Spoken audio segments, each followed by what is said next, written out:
都听见了吧？你在他心里一点分量都没有。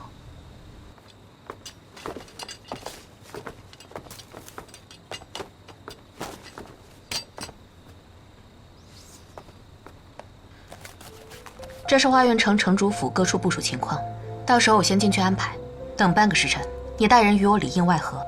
过不了多久，我就能重新调动花园城的护城军了。有二郡主相助，韩某如鱼得水。西北郡主，少城主来了。他来干什么？少君，请。让他进来吧。是。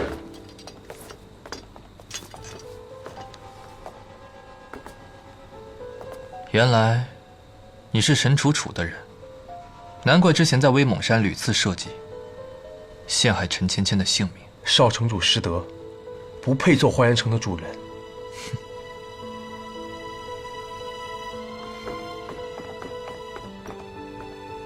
知道今日为何来找你吗？我怎么知道少城主今日来？所为何事？该不会是姐妹谈心的吧？陆鹏是不是你杀的？陆鹏不是林七杀的吗？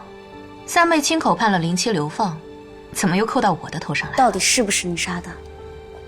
陆鹏目睹了你跟母亲发生争执，你比林七更有理由要杀他。要这么说，三妹你也一直不想陆鹏和圆圆成婚，那你也有理由杀他。果然是你。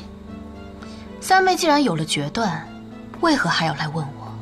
陈楚楚，你若是不想让他乱说话，你吓唬吓唬他就行了，为什么一定要杀人呢？你这个时候知道人命可贵了。三妹冤枉韩少君，将他终生圈禁的时候，可有想过人命可贵？你这样待他，比杀了他还残忍。你听安寿做什么？也是，区区一个玄虎城少君，在三妹眼里，不过是一介玩物而已。没了韩硕，你还有裴思雪。我听说，自从韩少君走后，三妹的乐礼府里是夜夜笙歌，热闹得很啊。我算是知道母亲为什么被气生病了。若是我有心机，我现在就要被气得发病了。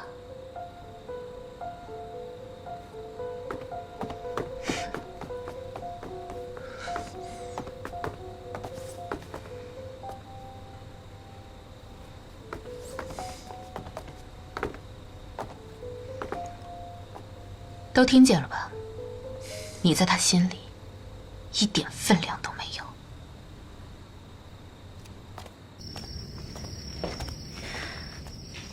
看好二郡主，任何人都不得出入新字府。是。